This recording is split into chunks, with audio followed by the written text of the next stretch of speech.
Hello and welcome to an unboxing of Flames of War Late War US unit cards. It's a fairly thick box, as you can tell, and on the back it gives just a quick picture. Here it says it contains 59 unit cards with all the statistics and rules you need to bring your armies into Flames of War version 4.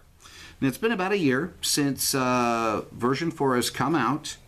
And there were unit cards that were included for the mid-war units, and turned out that the players wanted it so much that they were begging Battlefront to come out with something for the other units. But Late War has had so many different books because they covered different fronts and different time periods on the fronts during the Late War, that what they did, they went ahead, they made an Armies of Late War book, which has pictures of these units on there, but really these unit cards are the ones that it's the final thing here.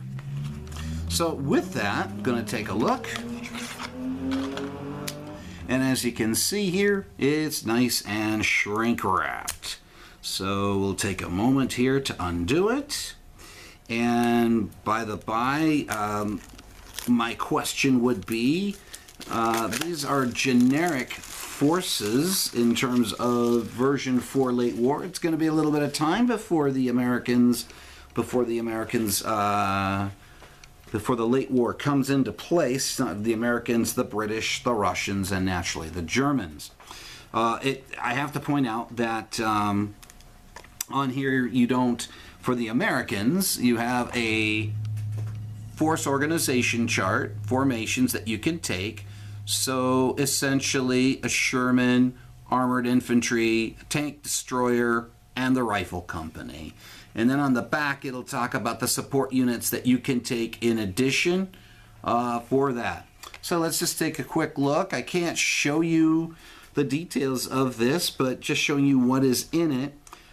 Each card, it contains all the information that you need, from the movement to the weapons, the range, the to hit, whether it's moving or halted, the anti-tank rating, the firepower, and any special notes that they have here. Motivation, skill, if there was any special rules that are incorporated in there, it would be in there. What they're hit on, and then it gives you the front, your side and rear armor, and your top armor. On the back, typically, it's going to tell you how many points does it take to make up that company HQ. You could choose between one Sherman or possibly two Shermans, depending on the points. They do give you options, okay, as far as what you can take with your Sherman, okay. And then, of course, what are the for an M4 Sherman company, what do the formations contain? So that's a pretty important card to have. So we have an M4 Sherman late. Okay, so we got one there. That's one that's late. We have a regular M4 Sherman, another M4 Sherman, and another M4 Sherman. So we've got three here. Now, my understanding is Battlefront is saying, oh, that represents a platoon of each. I guess so. I guess that would work, although personally I think one card would be enough for that. So let's just keep going. I got an HQ of the M4 Late Sherman, another platoon card, and another platoon card of those. So I have got three M4 Late Shermans here, not counting the other one I had earlier. Nope, sorry, three each. So three Late Shermans, three regular Shermans, and then of course this is the up-armored Late Sherman, which would take into account things like jumbo, for example. Okay, so that's kind of important. Okay, you have the M26 Pershing, which of course was specifically designed to take on Panthers and Tiger tanks. And then you have the Super Pershing, again, so the stats are a little bit different there. For the Super Pershing, it's a front armor of 13, whereas the front armor of the regular Pershing is 10, which tells us something. Okay, they definitely were expecting to take on the Germans with that. M5 Stuart, okay, nice light tank here, as you can see. The Sherman that's mounted with the 105mm gun. Again, that would be considered an assault gun for this. Great for infantry support. Okay, the M4 half-track with the 81mm mortars, which is a nice addition to any armored company, or perhaps a armored rifle platoon, armored rifle company for quick and immediate support.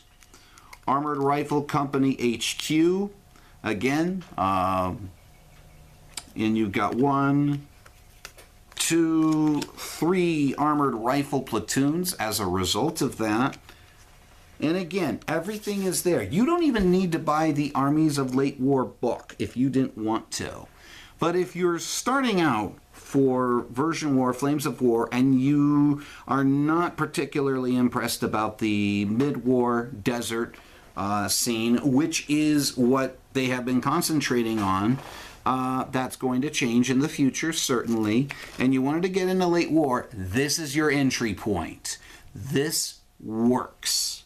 Okay, so M3 half-track, armored machine gun platoon, okay, armored anti-tank platoon with the M1 57mm gun, okay, and then the M8 Scott, okay, that's another one. It's another assault gun platoon as well. The M20, as far as the headquarters for the tank destroyer units. Here's an M10. So you got 3 M10 cards for the M10 tank destroyers. You got another couple of security sections for M20s as well. And then, of course, you got your grunts, the dog faces, a Rifle Company HQ. Again, you have a lot of flexibility with that. And remember that in the HQ card, it'll also tell you what formations and how many of each formation you could actually take to support your rifle boys. Okay? So what's cool is you can also add a bazooka team and an LMG team on that to give it a little bit more firepower, which is really super cool. That's nice to know. Okay? And at this stage of the war, it's late 44, so, you know, they're confident veterans, so that makes it a little bit easier. If you were to go and look at the cards for Americans in the mid-war North Africa, the stats are a little bit different because the Americans were not as experienced. They were new to the fight. Machine gun platoon, you get 2 machine gun platoon cards. All right. You also get a mortar platoon as well for your 81mm mortar. Anti-tank platoon, you got 2 of those. That is with the famous 57mm guns. Now, keep in mind, for this is the fighting in Europe because American troops could still use the 37mm AT gun in the Pacific against the Japanese because their tanks weren't as heavily armored as Germans, for example, or the Russians. Now, you also have the cannon platoon with the M3 105mm howitzer. You have a chemical mortar platoon with the 4.2-inch howitzer. Then, of course, you got field artillery batteries. And you can have, wow, you got like up to 3 of them apparently. 12 guns. Oh my, my, my. What can happen with 12 guns? And then, of course, you know, you got priests. The M7 priests are, again, that was the support for the particularly armored units. Okay, they were there. They were keeping pace with the tank columns, and they were able to do that. Here's our M4 Sherman OP. Anti-aircraft platoon, okay, with our half-tracks.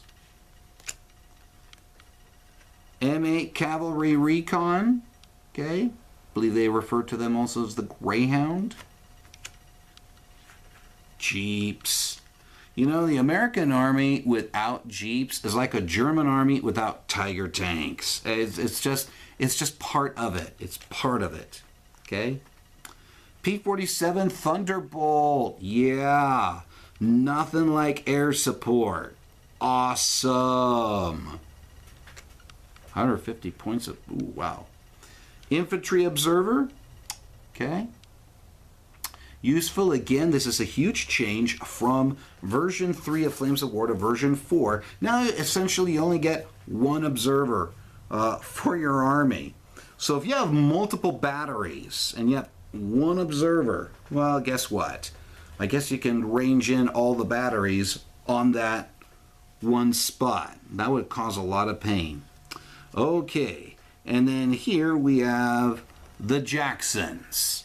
M36 tank destroyers, the same chassis as the M10 Wolverines, except these guys have the 90mm gun, which of course the idea behind it is to, again, take out German Tiger tanks, especially from the front. They were definitely a match for it. Okay? So, this is it. I would say, you know, if you're new to Flames of War version 4 and you like 44-45, you know, the Americans versus Germans, you can't go wrong with this. Yes, you could still work with the Flames of War the Armies of Late War book. You can still work with that. But all in all, I think this is a good thing. Hey, I hope that this unboxing helped you out. And goodbye, take care, and God bless.